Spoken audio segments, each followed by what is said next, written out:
Hi again and welcome to the second part of this session. And the second part is for individual differences and traits, the chapter 4 of your textbook.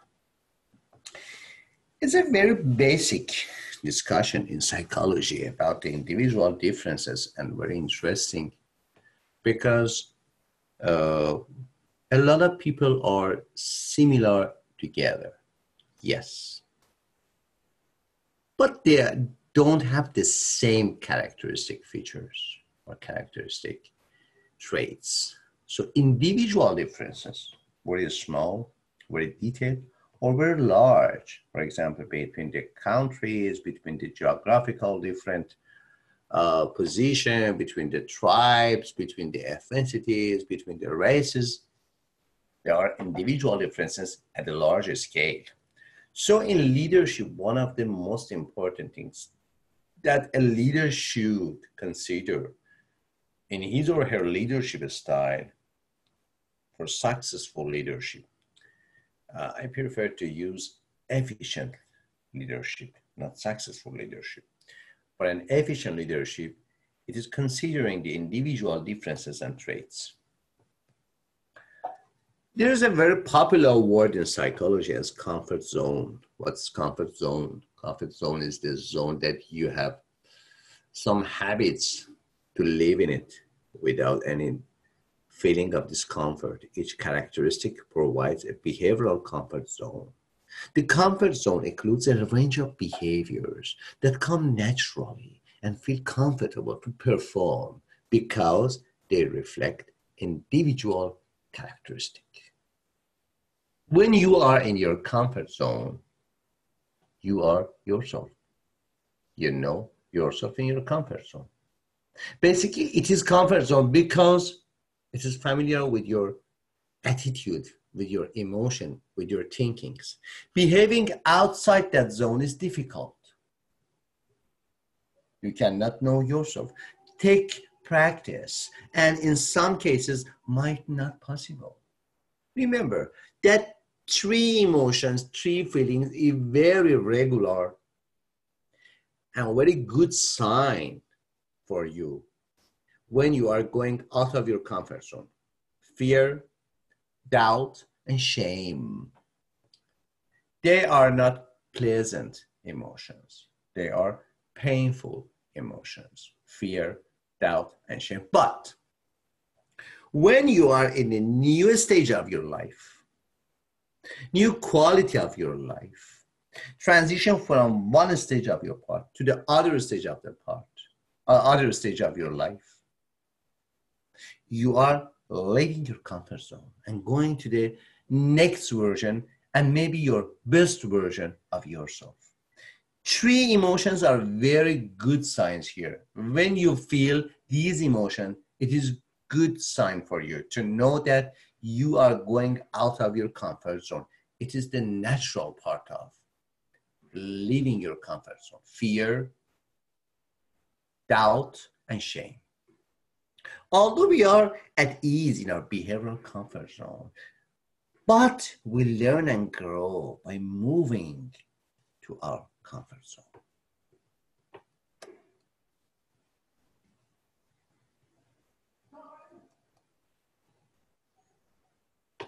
So what are the elements of individual differences? I talk about the comfort zone with you because a lot of individual differences and individual traits shows the very, very closed and very, very limited zone that you can see yourself to change. But it's only your view. It is not reality. You can change, not easily, but probably. And it is possible. Change is possible, but it is not easy. Sometimes even, honestly, I want to talk to you, sometimes even change is simple, but not easy. It is the problem. Individual differences, elements. We have individual differences in 2 parts, heredity and environment. Heredity and environment It is called nature versus nurture. Heritage like genes, race and ethnicity, and your gender, and environment, culture and education, parental influence, and physical environment. Environmental and social conditions can reinforce genetic patterns to influence a leader's personality. Environmental and social conditions can reinforce genetic patterns to influence a leader's personality, as can cultural factors, the educational system, and parental upbringing. Four major individual differences, characteristics, can affect leadership style. Four. One, demographic factors. Two, values. Three, abilities and skills. And four, personality. In this session, we only talk about these four factors that can impact leadership style. You can see the chart, the graph, heredity, including genes, race, ethnicity, environment, culture, education, parental, and other things. At first, demographic characteristics. Demographic characteristic or demographic information are the basic information you can talk about it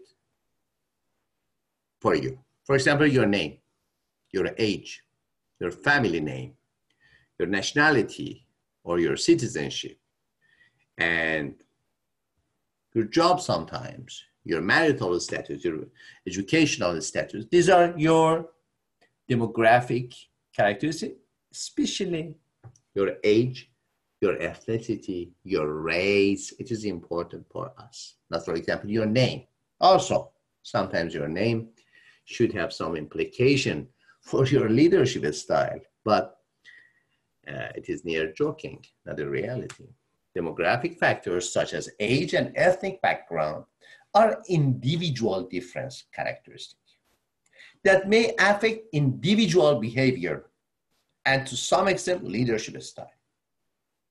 We're talking about it. In different ages, in different stages of your age, you have different behaviors, and different behaviors can directly affect your leadership style.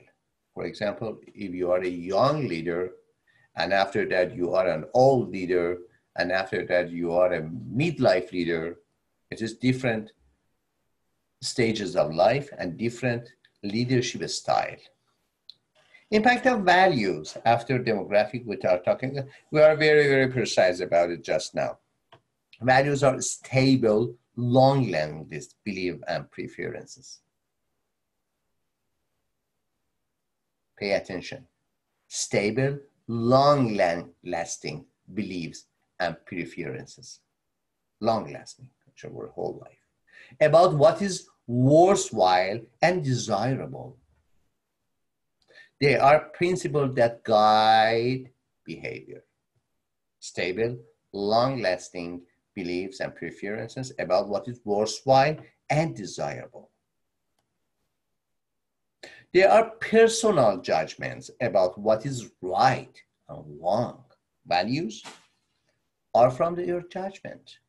Values shape your judgment about what is right and wrong, what is good and bad, and are therefore bound to affect how leaders think and lead.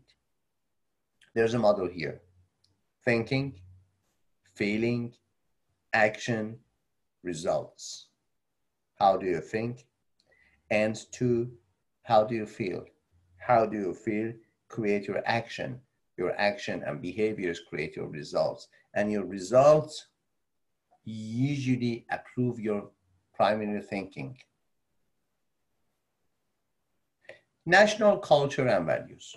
Value system. What is value system? We have some system in psychology in mind. One of them is cognitive systems, belief systems. And it is value system. Value system is the ways in which a person organizes and prioritizes values and action. Organization and priority. You may be aware or unaware of your value system. Become cognizant in conflicts. Sometimes you don't know anything about your value system until you go in a conflict situation. And value system for everybody is in details is very unique. There are a lot of similarities between the value system, for example, in a nation, in a tribe, in a specific ethnicity, in a specific religion, in a specific minority. But for each of them, there are very detailed differences. Instead of a lot of similarities, there are very little and detailed differences that make it unique for that person. But the key values in family or culture, key value, yeah. Universal and cross-cultural values, there are 4 universal or cross-cultural values that all around the world, everybody knows that they are good value, they are humanistic value, they are very proper value. First is fairness, 2nd, honesty, 3, compassion, and 4, humility.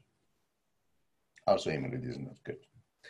And impact of value, generational differences in value between the parents and the children, between the different leaders or different generation.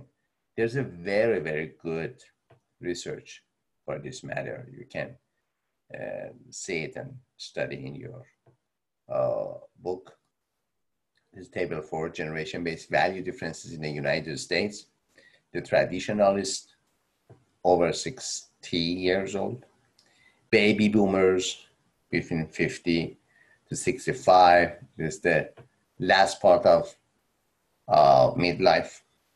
Baby busters or baby boosters, 40 to 50. And Generation Zers, 30 to 40. And millennials or nexters, under 30. Implication for leaders. Leaders from different generations are likely to have different values and therefore emphasize and value different things. All leaders will be managing individuals from different generations with variability in their values and needs. Different values, different priorities, different thinking, different emotion, different action, different results, and different, finally, leadership style. Values and ethics, as we said, that value is a matter of desirable things for you. What is worthy and what is not worthy? What is efficient? What do you like and what do you hate? It is the matter of value. They are personal judgment about what is right and wrong and good and bad. And finally, we can think about the values, that values is not a matter of emotion. Values produces emotion. Your value produces for you some emotions, good emotions, bad emotions. When you think, for example, something is right, you have a good feeling about it. Something is wrong, you have a bad feeling about it. How do you think something is good or bad? How do you think that something is right or wrong? Your value system says to you. For example, your religious value system, your national value system, your minority national value system, or your own, the combination of all types of other significant others in your life. The combination of their value system shape your unique value system. But the impact of abilities and skills, the other part, ability or aptitude is a natural talent. Take care. Ability is a natural talent. It's a mother-born talent. It's a genetic and heredity-based talent for doing something mental or physical, like intelligence and like creativity. Skill is an acquired talent. It is not natural base. It is not mother-born. That a person develops related to a specific task. For example, you are passing your course in management for acquiring your degree in management in business, a specific task to do your business or to manage or business for other companies. It is a specific task. It is acquired talent. It is not your mother-born talent for manager or for businessman or businesswoman. Ability is somewhat stable over time. With this definition, ability is relatively and somewhat stable over time. If you have a good mathematics ability, mathematics talent, okay, when you are 5 years old at your age, in comparison to other 5 years old boys or girls, okay, you are more talented. If you are 15 or 50 or 75, okay. In contrast to the other people at your age, yes, you have a good mathematical talent. It is somewhat stable over time. Skills change with two things. At first, it's getting better with training and experience. Practice and progress. Skills change with training and experience. More training, more experience, more skillful, more master. And then from one task to another. It is very important to know that nobody knows everything about everything. Why? Because you are a limited being. You have some limitation in your skills, in your thinking, in your money, in your energy, in your time, and other human-based sufferings and human-based limitation. You cannot train leaders to develop an ability or aptitude, but you can train them in new leadership skills. Yes. And intelligence. One of the abilities we talked about was intelligence. The other one was creativity. The complex task of leading requires a person with a cognitive ability to remember, collect and integrate information, analyze problems, develop solutions, and evaluate alternatives, all of which are related to traditional definition of intelligence. So basically, we think that a good leader should be an intelligent person. One time and one phrase, this practical intelligence, one time it was used by Robert Schoenberg, the types of abilities and attributes that people use to solve everyday challenges they may face. In all countries, between the academic people, there was a good question that why a lot of academic people, a lot of scientists cannot adjust successfully with their daily life. What's the problem? Is it related to the books? Is it related to the research? Is it related to the dogmatic thinking in university? Wow, do we have dogmatic thinking in university? It was a good session and a lot of researchers done about it. One of the phrases came out of these researchers was practical intelligence, in contrast with academic intelligence. We have differentiated these types of intelligence from each other, practical, emotional. Now we are talking about spiritual intelligence or a spiritual quotient and other things, other dimension of human being. Robert Schoenberg says that practical intelligence are the types of abilities and attributes that people use to solve everyday challenges they may face. Schoenberg has a model of leadership. It is WICS, W-I-C-S. Put intelligence at the center of leadership traits: wisdom, intelligence, creativity in a system approach. It is S for system approach. It is WICS for Schoenberg. And after that, in 1919, The words emotional intelligence and emotional quotient, in contrast with IQ, intelligent quotient, it is emotional quotient. The EQ, very, very famous now, very good to know and to apply it in your daily life, and ability to access and use emotions to promote growth. An ability to access and use emotions to promote growth. And components of emotional intelligence: self-awareness, self-regulation, self-motivation, empathy for others, and interpersonal and social skills. Self-awareness, being aware of and in touch with your own feelings and emotions. Know your feelings. Be in touch with your feelings. And self-regulation is very, very good word, good phrase, and good techniques in psychology. Being able to manage various emotions and moods without denying, without suppressing them. It's me with these types of emotions and feelings. And self-motivation, being able to remain positive and optimistic. Life is difficult forever. If you don't have any skills of self-motivation, you will die as soon as possible. You will die with your dreams, with undesirable these dreams that you had. And empathy for others, being able to read others' emotion accurately and putting yourself in their place. I want to talk to you about the differences between empathy and sympathy.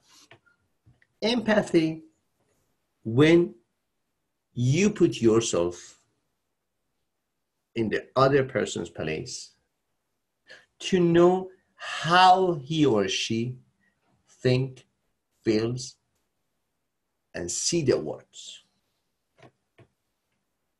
instead of he or she. But you are yourself. In empathy, you can imagine that if you were instead of that person how could see the world. But in sympathy, sympathy is negative. Sympathy, you start to experience his or her feelings. It's not good because you cannot have any analysis about the frame of mind, conceptual framework, mindset. So in psychotherapy, for example, in leadership styles, in management, everybody is advised to have empathy. But sympathy, it is equal to the other persons, and you will have you will have a lot of suffering in sympathy. That person is engaged with his or her problems. You as a problem solver, you as a leader, you as a manager, you as a guidance, want to guide him or her. If you are experiencing the same emotions, we need another person, third party, to guide you, to help you. And interpersonal and social skills, having the skills to build and maintain positive relationships with others. A lot of people can build a good relationship with others, but a few of them can maintain it for a long time.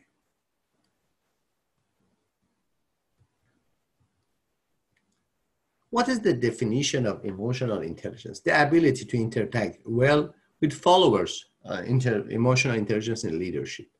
Satisfy their emotional needs and motivate and inspire them is central to effective leadership. Emotional intelligence, although competence and cognitive ability, namely traditional intelligence, might be keys for success when working alone. Well, yes, if you work alone, you should have competency and you should have cognitive ability, traditional definition of intelligence. But leadership requires successful interaction with others and the ability to motivate them to accomplish goals. such a type, such a style of leadership you have when you cannot motivate others? The most apparent, the most brilliant face of a leader is motivation. All types of leaders, economic leaders, business leader, political leader, religious leaders, all types of leader. The basic imagination of a leader is someone who can motivate others. It is the basic, the first image of a leader in every human mind. Therefore, EI or EQ is a central factor in several leadership processes, particularly in the development of charismatic and transformational leadership, where the emotional bond between leaders and followers is imperative. The other part, the other ability we talk about as a natural talent is creativity. Also, your textbook shows and knows and believes that the creativity may be a natural talent, but I think creativity is very, very depends on your educational atmosphere, educational environment, and others. Creativity, divergent thinking or lateral thinking, is the process of bringing into reality something novel and useful. Take care, it is useful, it should be useful. If you produce something that is not useful, but it is novel, okay, thank you. But it is not creativity as a leader. It produces the something that doesn't work. It is not related to you. It is related to your own personal, not to your leadership style. It's for you only. It is not just about doing something unusual or unexpected. It is about making things work better.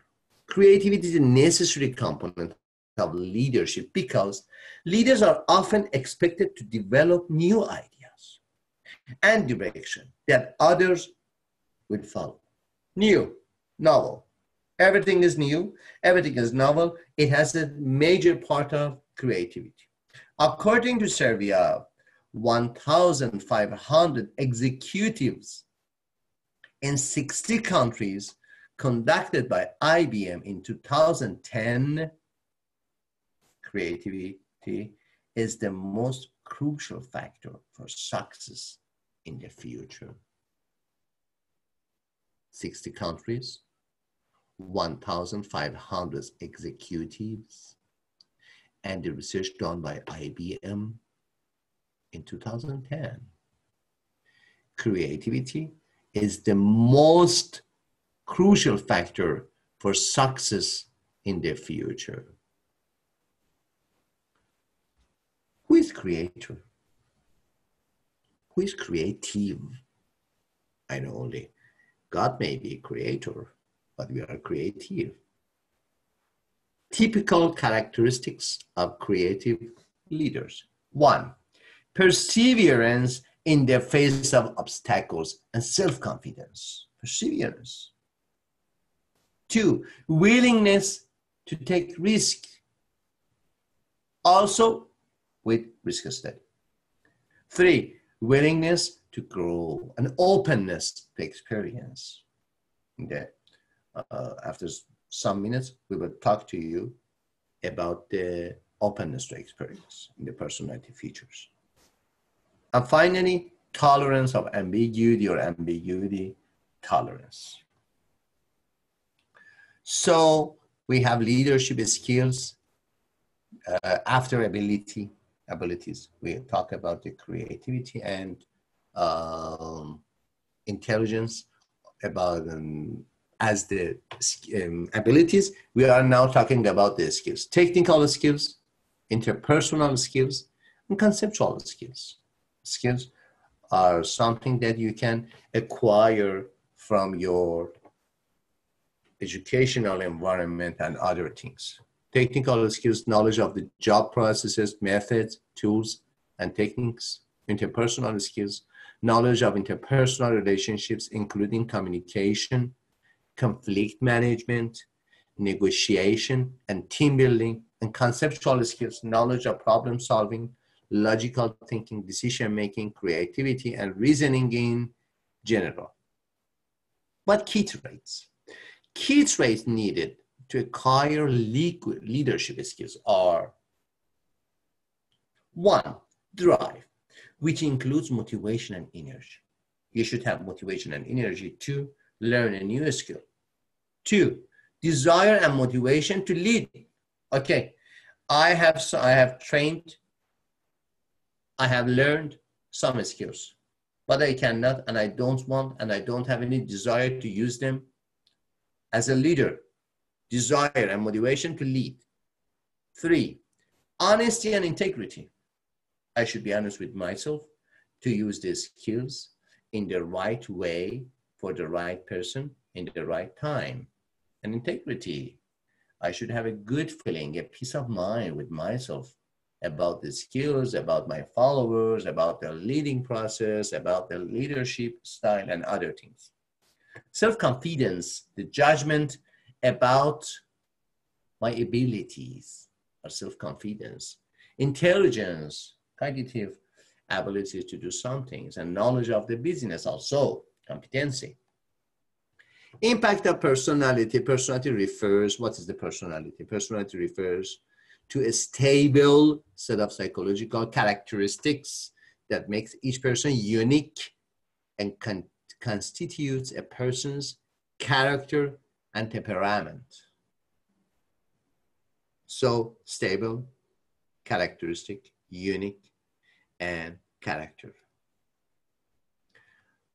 One of the most famous personality tests are NEO, which has considered and tested big 5 personality traits. It is OCEAN: O for openness, C for conscientiousness, E for extroversion, A for agreeableness, and N for narcissism. These are the big 5 dimensions of your personality. It is very useful for organizations.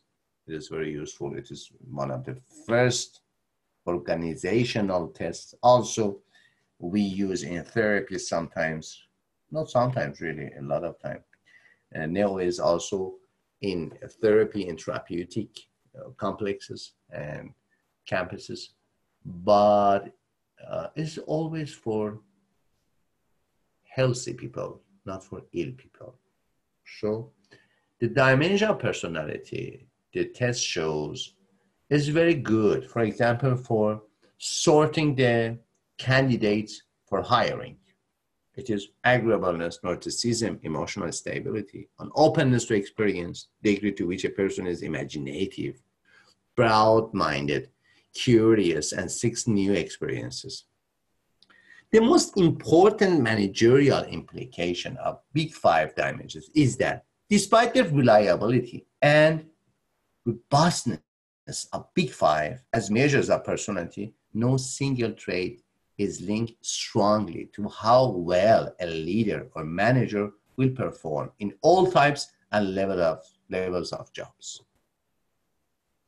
The links to leadership that do exist are relatively weak. And even a broad personality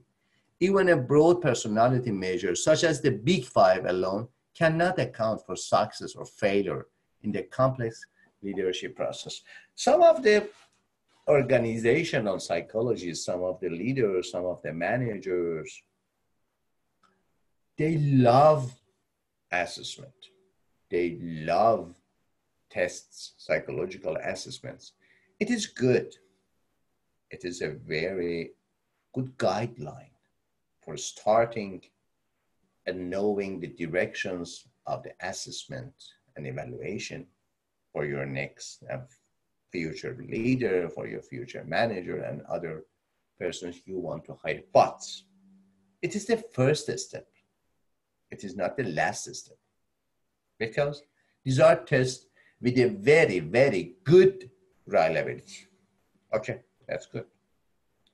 What if your only focal point is on your tests without observation, without interview, without talking and observing a real person in the real world.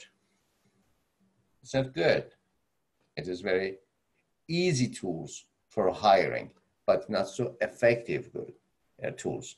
Even such good tests like Big Five or like DISC, for example.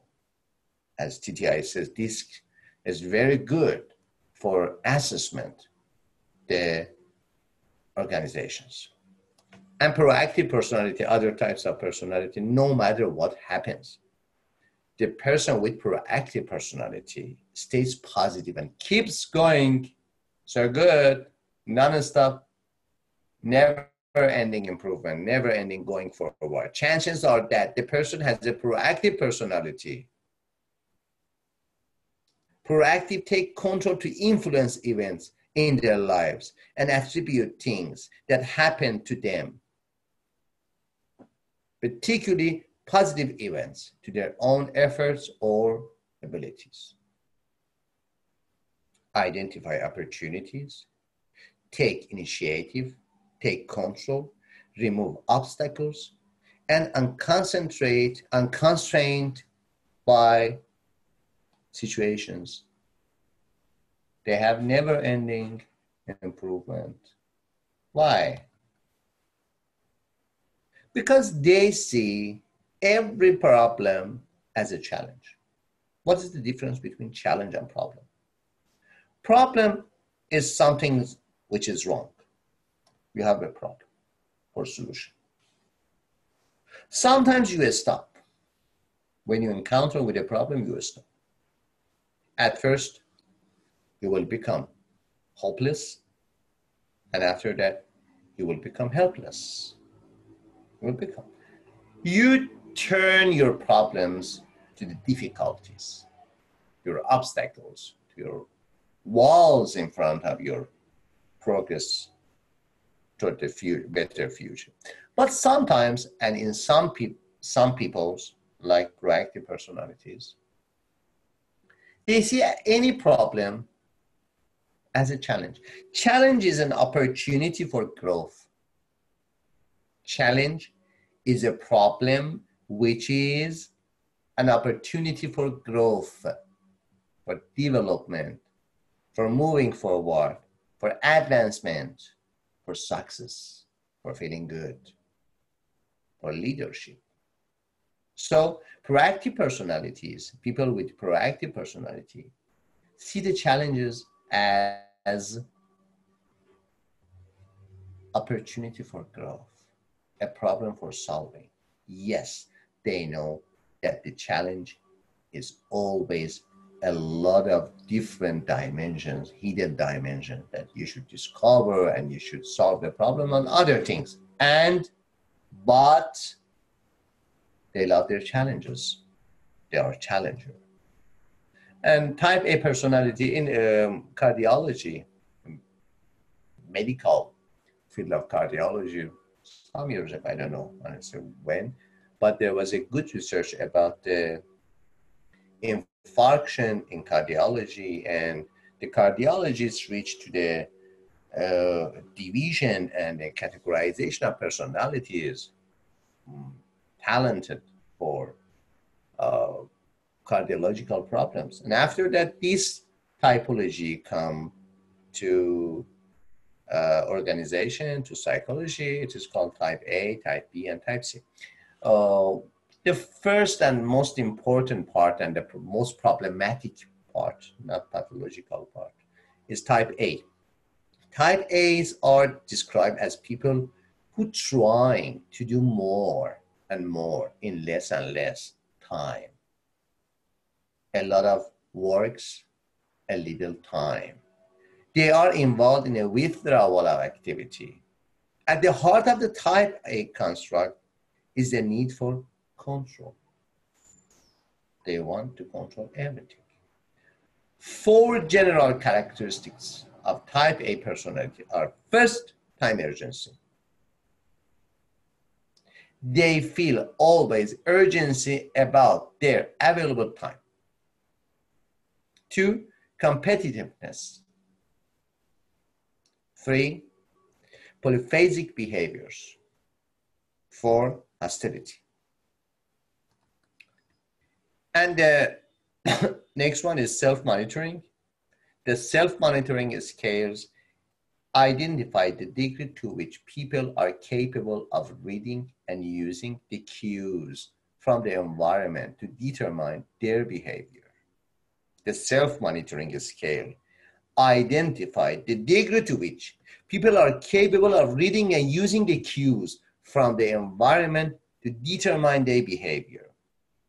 High self-monitors are able to read environmental and social cues regarding what is appropriate behavior and use those cues to adjust their behavior. They are high self-monitors.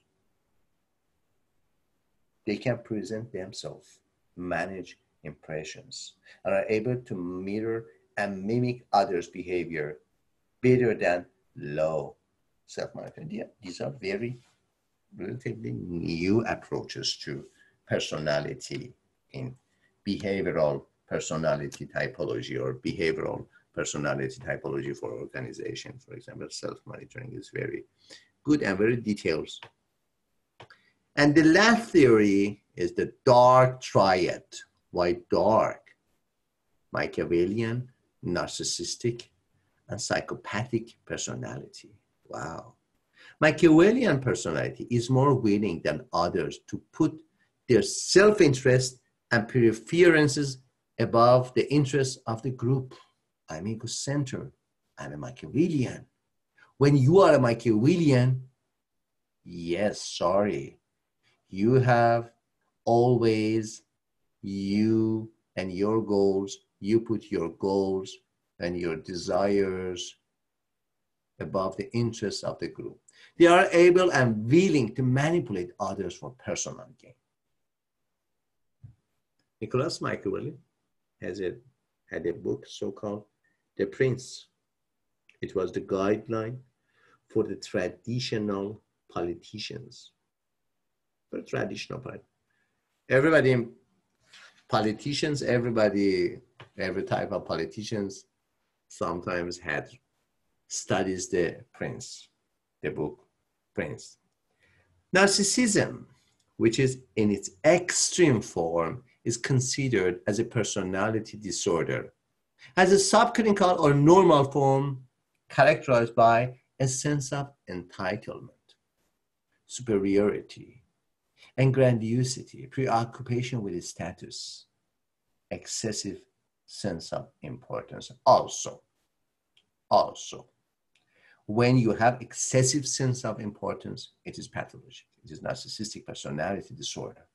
When you have sense of importance, you have narcissistic threat, not narcissistic trait, not narcissistic personality disorder. And insensitivity to others. Many narcissistic traits are related to characteristics of leaders, including desire to have power and influence over others and be in a relationship. Many narcissistic traits are related to characteristics of leaders, including desire to have power and influence over others and be in a relationship. Researchers Paulus and Williams suggested the term dark triad DT to refer to the combination of three socially malevolent characteristics and behavior that include Machiavellianism, subclinical narcissism, and subclinical psychopathy. Psychopathic personality is characterized by impulsivity, thrill-seeking, low anxiety, and lack of concern for others or remorse. You're not important for me when I am a psychopath. You're not important for me. It's only myself for me, and I'm an emotion seeker.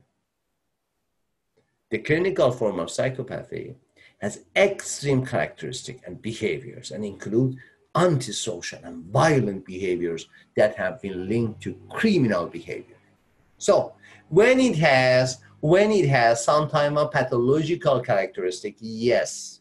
After that, it becomes, for example, in the categorization of personality disorder, we have antisocial personality disorder. Okay. The basic is psychopathy. The extreme part, the very exaggerated part is antisocial and criminal behavior. But its non-clinical form is now considered a personality trait with implication for social interaction and organizational behavior. They are very, very destroyer for the companies. Even at the level of psychopathy trait, not psychopathy as a clinical scale, they are very destroyer. And they should work on themselves.